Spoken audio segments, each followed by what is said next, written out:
The moment I reached the office that Monday morning, I knew something was wrong. The door was locked. Not the usual swipe card issue. Someone had changed the locks.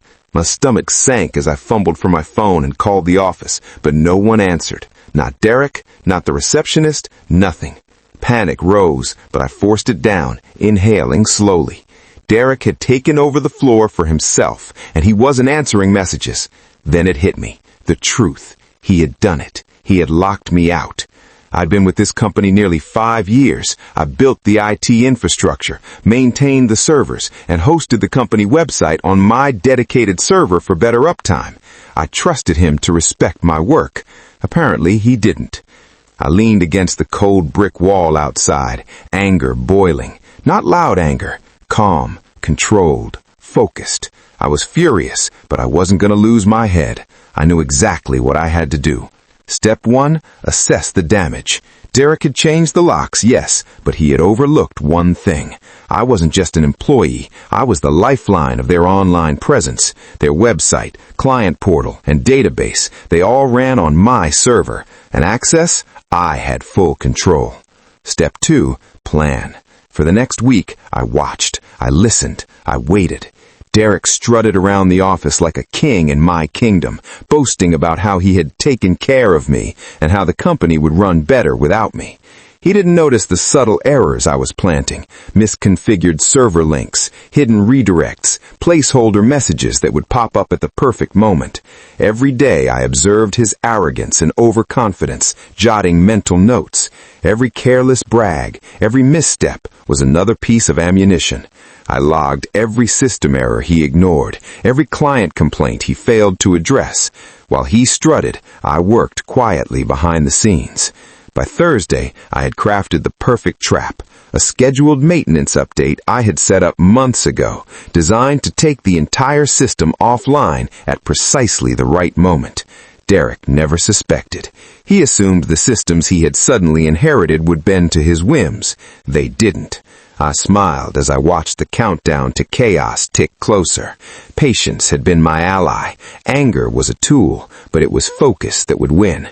I had been underestimated, and that mistake would be his undoing. By now, I felt a strange calm, a quiet anticipation that edged into excitement. The moment was approaching. Derek would finally understand who really controlled the backbone of this company. Thursday afternoon arrived. I waited until Derek was mid-meeting with a client on Zoom. His arrogance made him predictable. I executed the scheduled maintenance update. Instantly, the website went down. The client portal froze. Orders failed. Emails bounced. Panic spread across the office like wildfire. Derek ran around screaming, trying to fix it, but every attempt failed. He called IT companies, begged for emergency support, and I watched from home, sipping my coffee, the chaos unfolding perfectly according to plan. Subtle maintenance messages I had planted for situations like this appeared across the portal, confusing the untrained staff. Clients called in, frantic, demanding answers. Every complaint, every angry email, every failed transaction, all proof of how fragile the company had become without me. And yet, I didn't gloat. I simply observed. Derek's face went pale with each new call. He finally understood that I wasn't just a cog in their system. I was the architect of it, and he had overstepped. I could have struck sooner, but the timing mattered. Patience was part of the strategy. Every second of delay, every failed login, every internal panic reinforced the lesson. Underestimating the person who built the company's digital life was a dangerous mistake. When the chaos reached its peak, I knew it was time for the reveal. I walked into the office that evening. The chaos had calmed slightly, but Derek was frantic, still fumbling with cables and server locks. I didn't shout, I didn't demand apologies. I simply stood in the doorway, letting him notice me. His eyes widened. "You locked me out, but you forgot who built your whole system," I said quietly. The words landed, weighty, undeniable. Panic and shock etched across his face. He realized he had underestimated me completely. I restored the website in less than an hour, but not for him. I did it for myself. I wanted him to understand the magnitude of his arrogance. Then I took the next step, forwarding all error logs, downtime reports, and internal memos to the board. Every single one. Transparency wasn't revenge, it was power. Derek had tried to humiliate me, to remove me from the equation, but I had turned his own underestimation against him. He controlled the office physically, yes, but I controlled its lifeblood. And now, the consequences were inevitable. By Monday, I knew the board would act. Derek's arrogance had cost him more than just pride. It had endangered the company, and I intended to make sure the lesson stuck, not through anger, but through the undeniable logic of competence and skill. My calm approach had become a weapon far sharper than rage. By Monday, the board had called an emergency meeting. Derek was removed from his position. His arrogance had cost him everything. And as for me, I didn't just get my old job back. I negotiated a new role as Director of IT Operations, full authority, plus a generous bonus for the chaos he caused. The office staff looked at me differently now. Respect replaced casual indifference. I walked the floor, noting every workstation, every server rack, every subtle system improvement I had implemented. Loyalty, competence, and patience had won. Derek? I never spoke to him again in that office. I had no need. He had learned the lesson fully without me needing to say another word. I realized something profound that week. People who think they can humiliate others without consequences are playing a dangerous game. My value wasn't just in skill, it was in strategy, focus, and the ability to act with calm precision. The chaos he had tried to create against me had only solidified my position. My patience, my planning, and my expertise had turned a potentially devastating betrayal into a triumph. I had risen above, not with brute force, but with intellect. And in doing so, I had proven a vital lesson. Never underestimate someone who quietly holds the backbone of your entire operation. For the next week, I monitored every system carefully. Derek's removal had created a temporary calm, but I knew the board would scrutinize every action.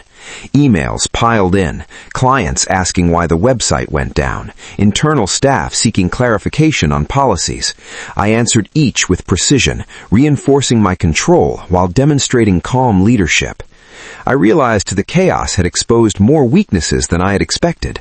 Old shortcuts and misconfigured scripts lingered, remnants of quick fixes I had inherited from previous IT managers. Fixing them now wasn't about revenge, it was about asserting authority and ensuring the company's future. I also began documenting everything meticulously. Logs, server updates, access permissions. I recorded each change in a secure ledger, time-stamped and backed up on multiple servers. Derek's arrogance had been his undoing, but I wasn't about to let another misstep happen under my watch. As I walked through the office, staff greeted me with hesitant smiles, unsure whether I was approachable or still holding a grudge. I smiled back, letting them feel reassurance instead of fear. My strategy had evolved. It wasn't enough to simply restore control. I had to demonstrate competence, calm, and reliability. Every action I took reminded everyone that while Derek could disrupt, I was the backbone keeping the company alive. Power, I realized, was quiet. One afternoon, a message popped up on my screen, a client complaining about missing files in the portal. My eyes scanned the logs. Derek had attempted to manually transfer some backups during his brief period in the office. Predictable, messy, sloppy. He had no understanding of the intricacies of automated processes I had built. I smiled quietly, already formulating a fix that would resolve the issue while demonstrating the consequences of his interference. Within minutes, I executed a clean restore, recovering every lost document and ensuring all records were synchronized. Then, I forwarded a brief summary to the board, noting the attempted error and the resolution. Transparency again, evidence that my expertise was irreplaceable. While most employees assumed I had been vindictive in my website shutdown, I realized that my real power came from being indispensable, competent, and deliberate. Derek had taught everyone one lesson in arrogance. I would teach a lesson in strategy. Each time I acted, I documented the reasoning and potential impact. It wasn't about ego, it was about creating an undeniable record. By the end of the day, I had not only resolved the client's problem, but also strengthened the company's IT security and backup procedures. Derek's absence had allowed me to step fully into authority, and I did so with precision. My patience, planning, and skill had paid off. Late Thursday evening, I sat alone in my office reviewing server activity logs. Even though Derek was gone, remnants of his meddling still existed. Misplaced files, misconfigured scripts, and unfinished projects. I traced each issue back to its origin, correcting mistakes he had made without consulting me. Every repair reminded me of the chaos he had caused and the arrogance that had led him to underestimate me. While some might have been tempted to gloat, I kept my focus steady. Calm observation was my ally. I realized that the employees were watching too.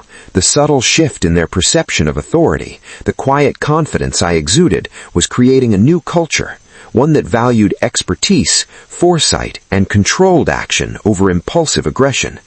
By the time I left the office, each server had been tested, backups verified, and client access confirmed. I left a note on my desk visible to anyone entering in the morning. System secure, access restored, proceed responsibly.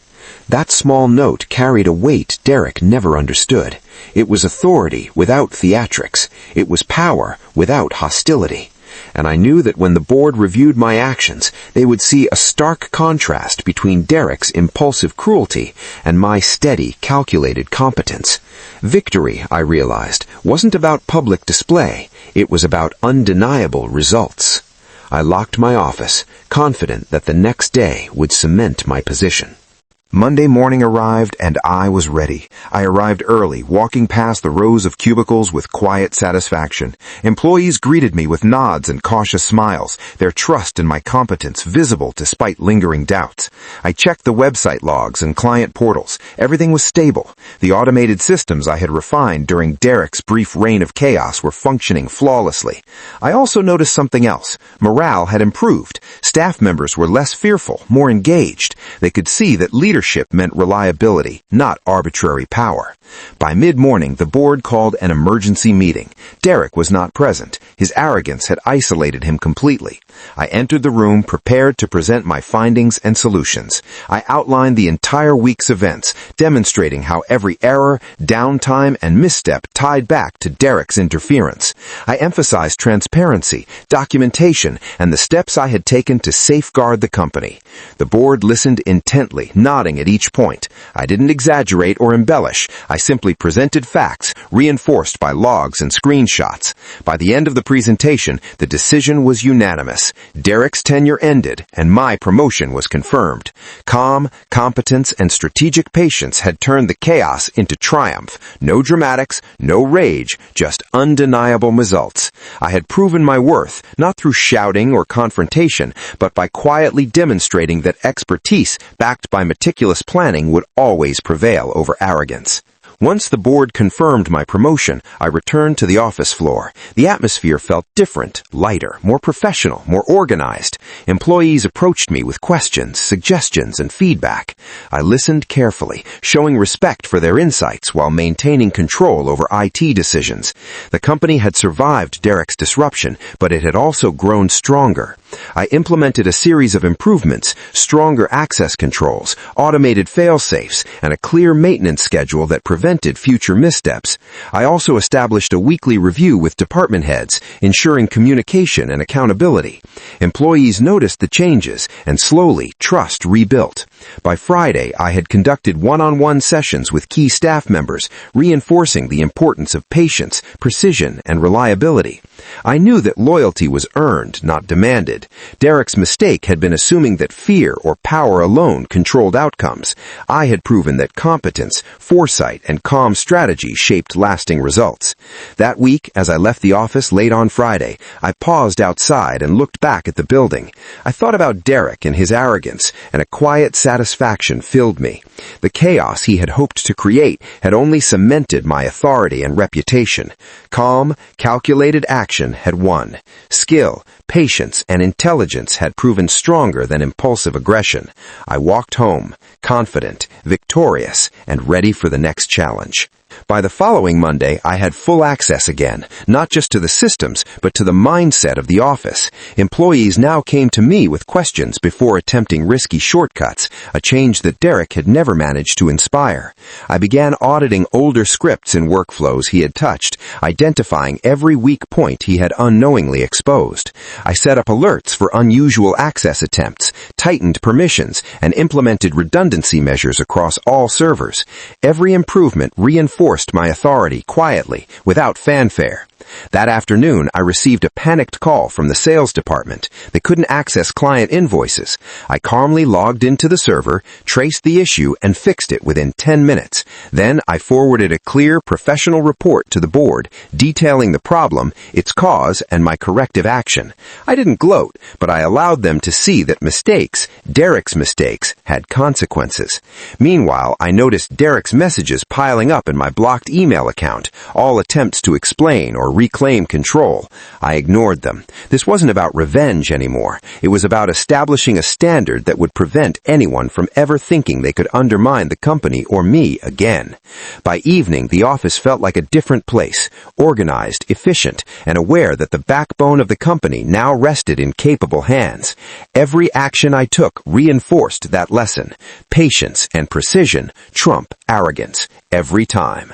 A week later, I noticed unusual server traffic late one night. Someone was attempting to bypass the security protocols I had just reinforced. At first, panic flickered in my chest. Then I remembered. I knew the systems better than anyone.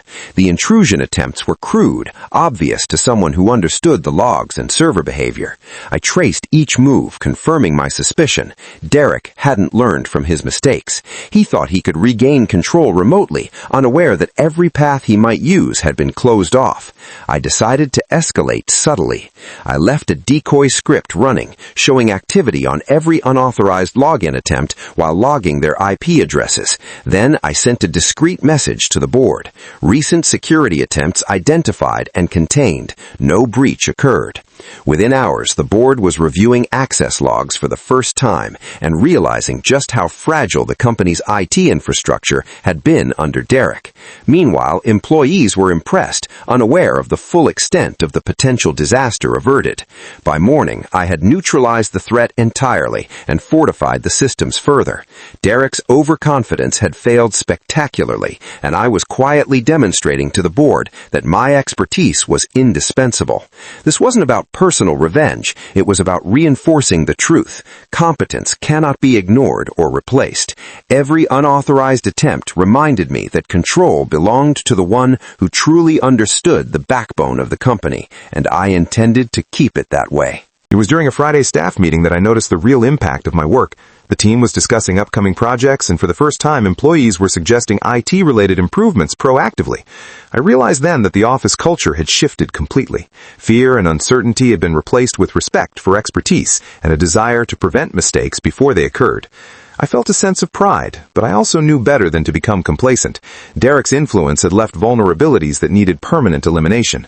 Over the next few hours, I reorganized the server documentation, creating a secure, accessible system for staff to follow, ensuring that no one could make critical errors unknowingly. I also began mentoring select employees, giving them responsibility without giving away full access. Trust had to be gradual, built through small successes and consistent reinforcement. By the end of the day, every workflow, every login, every client-facing function had been reviewed, tested, and approved. Employees left the office confident, knowing that mistakes would be prevented proactively. And somewhere in my mind, I thought of Derek, imagining the frustration he would feel knowing his shortcuts and arrogance had done nothing but highlight my competence. I didn't need to rub it in. Success itself was enough. Calm, calculated action, patience, and skill had reshaped not just the IT infrastructure, but the company culture itself. Derek's legacy of chaos was erased, replaced by a system and team built to endure far beyond any single individual's ego. One late evening, I received an urgent email from the marketing department. Their campaign had been disrupted by incorrect website redirects, one of Derek's last attempts to interfere before being removed. I smiled quietly. They had no idea how quickly I could resolve it. Within minutes, I identified the rogue code, reversed the redirects, and tested every page. I sent an all-clear notification with a concise explanation, ensuring transparency. The employees responded with relieved messages, grateful for the seamless fix. I realized then that my reputation wasn't just about power, it was about reliability. When the staff knew that I could be trusted to handle crises without drama, morale and efficiency skyrocketed. By maintaining a composed, methodical approach, I had become the linchpin of the office. Derek's attempts to undermine me had been predictable, and I had learned to anticipate his patterns. Each time he tried, he inadvertently strengthened my control and credibility.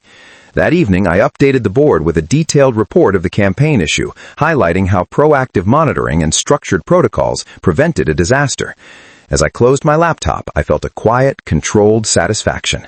The company had survived chaos, and I had emerged stronger, in complete control, respected by colleagues and superiors alike. Derek had underestimated the quiet, patient power of expertise, and I had proved, once and for all, that calm strategy beats arrogance every time. By the end of the second week, my daily routines had solidified. I arrived early, audited systems, and ensured every server, portal, and client interface was performing perfectly. Employees had started to follow the culture I had established: careful planning, double-checking work, and consulting protocols before making changes. Even without Derek, traces of his mismanagement lingered, but I turned them into teaching moments. I scheduled short training sessions, showing staff the potential consequences of errors in a way that was informative, not punitive. By midweek, I noticed a pattern. Previously hesitant employees were now suggesting innovations, improvements, and shortcuts I hadn't considered. Their confidence had grown because they knew a competent leader had their back. That evening, I drafted a report for the board outlining system stability, employee improvements, and future recommendations. I emphasized that the company's resilience now depended not on fear of authority, but on trust, competence, and structured processes. For the first time, I realized that my actions had achieved more than personal vindication. They had permanently reshaped the company for the better.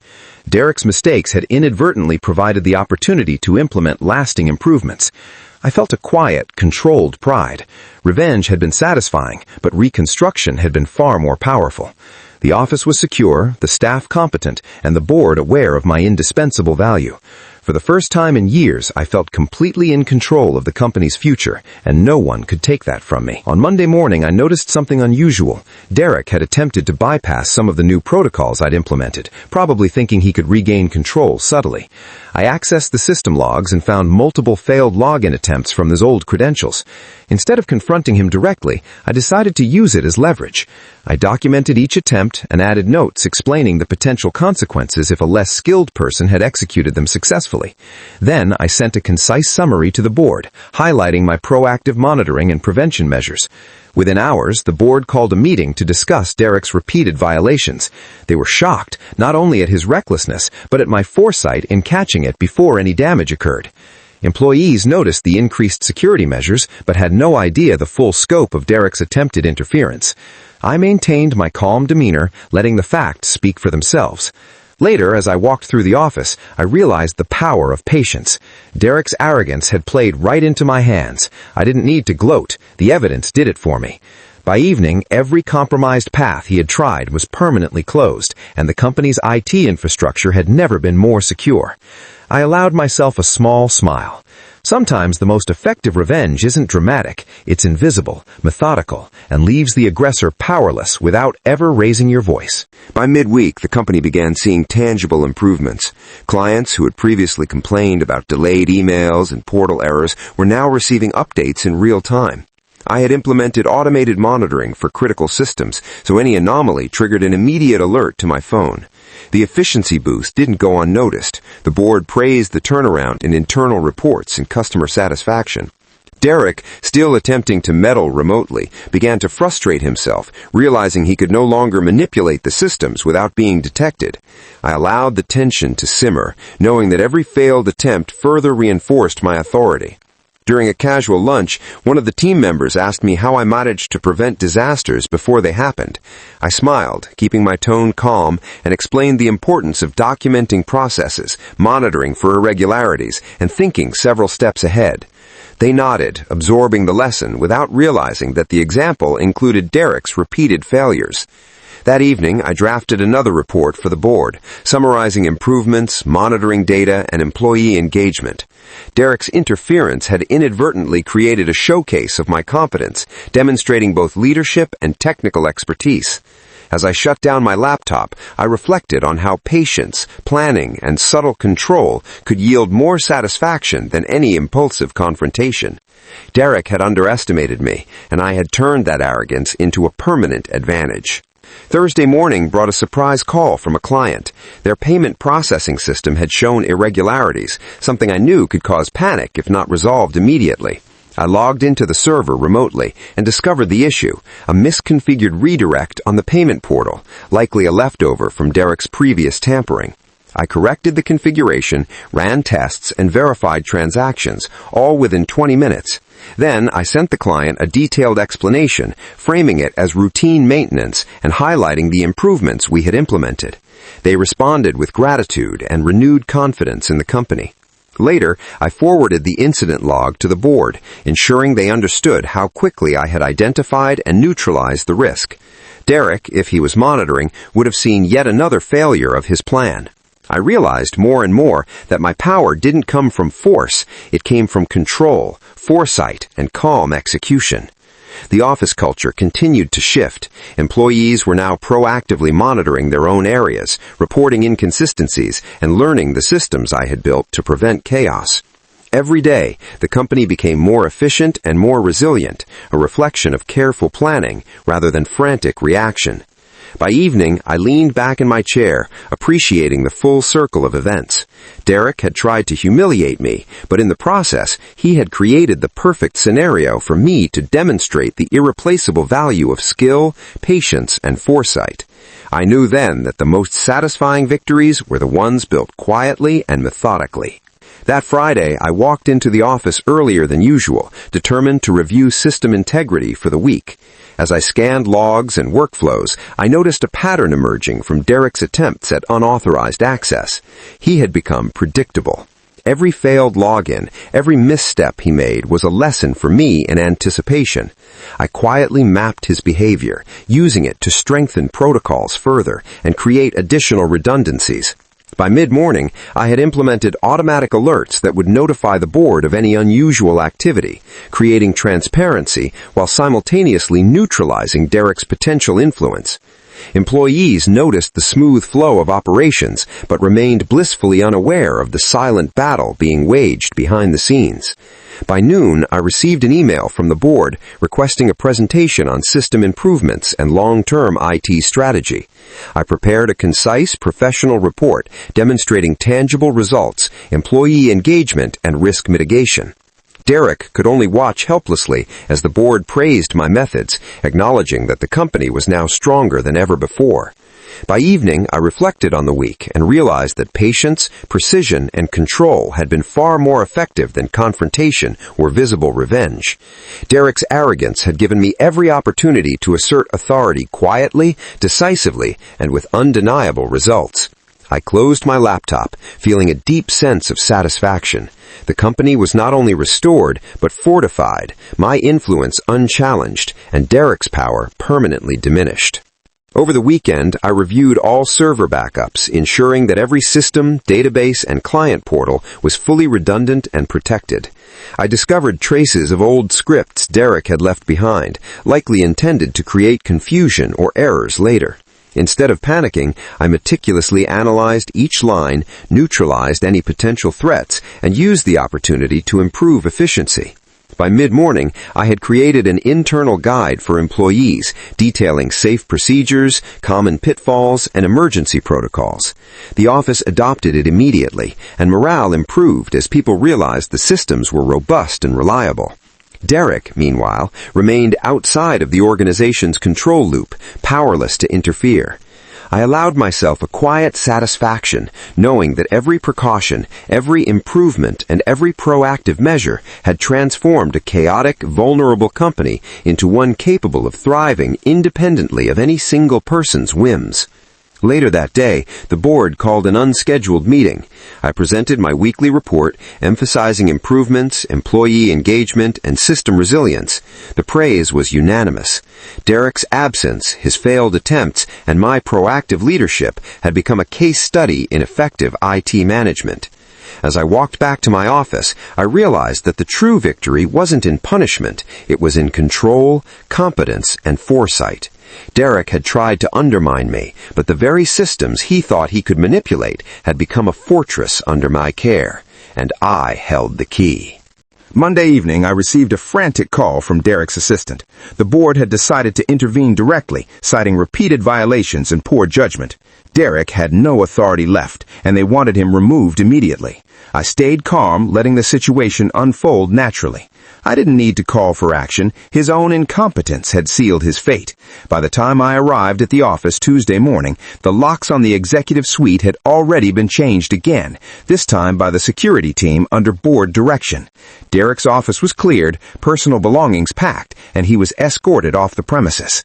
I walked past the scene, observing the mix of shock and relief on employees' faces. The company had been freed from the disruption he caused, and the systems I had meticulously rebuilt were now fully secure. I knew the board would formally recognize my role soon, but I didn't rush. My satisfaction came from watching the dominoes fall naturally. Every failed attempt Derek had made, every tiny oversight he committed, had contributed to this outcome. I smiled quietly, realizing that patience, calm, and strategic action had achieved what anger or confrontation never could. Derek had underestimated me from the start, and in doing so, he had engineered his own downfall. And I had risen, not through vengeance alone, but through competence, foresight, and unwavering control. By Wednesday, the office atmosphere had transformed completely. Employees who had once whispered anxiously about Derek's whims now openly praised the stability of the systems and workflows. I conducted a meeting to review IT protocols, emphasizing redundancy, security, and transparency. Everyone listened intently, some even taking notes, showing that trust had been rebuilt. Meanwhile, I updated the board with a detailed report on system health, improvements, and employee engagement. They were impressed, not only by my technical expertise, but by the leadership and foresight I had demonstrated throughout Derek's chaos. By mid-afternoon, I received confirmation that my promotion was official, Director of IT Operations, full authority, and a bonus reflecting both Derek's mismanagement and my proactive recovery. I allowed myself a quiet moment of pride. Every misstep Derek had made, every act of arrogance, had strengthened my position. I realized then that true power wasn't in retaliation, it was in skill, preparation, and measured execution. Derek had believed he could control or humiliate me, but he had ignored one crucial factor. I knew the backbone of the company intimately, and now I controlled it fully. My calm, deliberate actions had reshaped the company, restored order, and ensured that neither arrogance nor incompetence could destabilize it again. Thursday brought another unexpected benefit. One of the board members suggested using our experience as a case study for other departments, highlighting how strategic oversight and IT management could prevent chaos. I prepared a presentation demonstrating not only technical improvements, but also the human element, patience, communication, and foresight. As I delivered the session, colleagues from other divisions watched closely, asking questions and absorbing lessons. Derek's absence was a silent backdrop to the success I now embodied. Later, in private, the board commended me again, noting how my proactive strategies had prevented potential disasters, saved the company from client dissatisfaction, and restored credibility. The company's online presence had stabilized, client complaints dropped dramatically, and employee morale reached unprecedented levels. I walked through the office after the presentation, noting the subtle changes, smiles instead of tense faces, quick collaborative discussions replacing whispers of uncertainty, and a sense sense of shared purpose replacing fear. Derek's removal had been a turning point, but the real victory was the foundation I had built: robust systems, educated employees, and a clear chain of accountability. I realized that the chaos he tried to create gave me the perfect platform to showcase leadership, competence, and strategic patience. And as I glanced at the servers humming quietly in the background, I knew the company's backbone was stronger than ever and under my complete control. Friday evening, I finally allowed myself a moment of reflection. Over the past week, everything had changed. Derek had been removed, systems had been secured, and my authority was recognized across the company. But more importantly, I had proven something vital to myself and to anyone who might ever underestimate me. Loyalty, competence, and patience were far more powerful than rash action or aggression. I walked past the server room, listening to the quiet hum of machines I had built and maintained. Each line of code, each configuration, each safeguard represented years of work, knowledge, and foresight. Derek had thought a lock could remove me, but he had ignored one crucial factor. I knew the backbone of the company intimately, and now I controlled it fully. My calm, deliberate actions had reshaped the company, restored order, and ensured that neither arrogance nor incompetence could destabilize it again. That evening, I sent one final report to the board, summarizing everything from system stability to employee engagement improvements. As I hit send, I leaned back in my chair, realizing that the quiet, strategic path I had chosen had created not only a personal triumph, but a professional legacy. Derek had underestimated me. The company had nearly suffered, and yet, through patience and skill, I had emerged stronger than ever, and that was a victory no one could take away. Monday morning, the company operated like a well-oiled machine. Emails flowed, portals functioned flawlessly, and employees collaborated seamlessly. Derek was gone, the board confident in my leadership, and clients reassured by our improved infrastructure. I walked past my office and noticed a small note slipped under the door from HR. "Congratulations on your promotion and excellent work." I smiled, knowing it reflected more than recognition. It represented respect earned through competence and patience. I accessed the server one last time that morning, ensuring backups were current and redundancies active. Every system was secure, every workflow optimized. As I closed the interface, I reflected on the journey. Derek had tried to humiliate me, to assert control with a simple lock change, and yet he had failed spectacularly. His arrogance had been his undoing, while my calm, strategic actions had restored stability, secured authority, and enhanced every aspect of the company's operations. I realized then that revenge wasn't always about dramatic destruction. It could be quiet, calculated, and utterly satisfying. By standing my ground, knowing my worth, and acting with precision, I had not only survived the attempt to remove me, but had risen to a position of unparalleled influence. The lesson was clear. Never underestimate the person who quietly holds the backbone of an organization in their hands. And as I sipped my coffee, watching employees work efficiently, I knew I had won. Not just a position, but a lasting legacy of competence, patience, and control.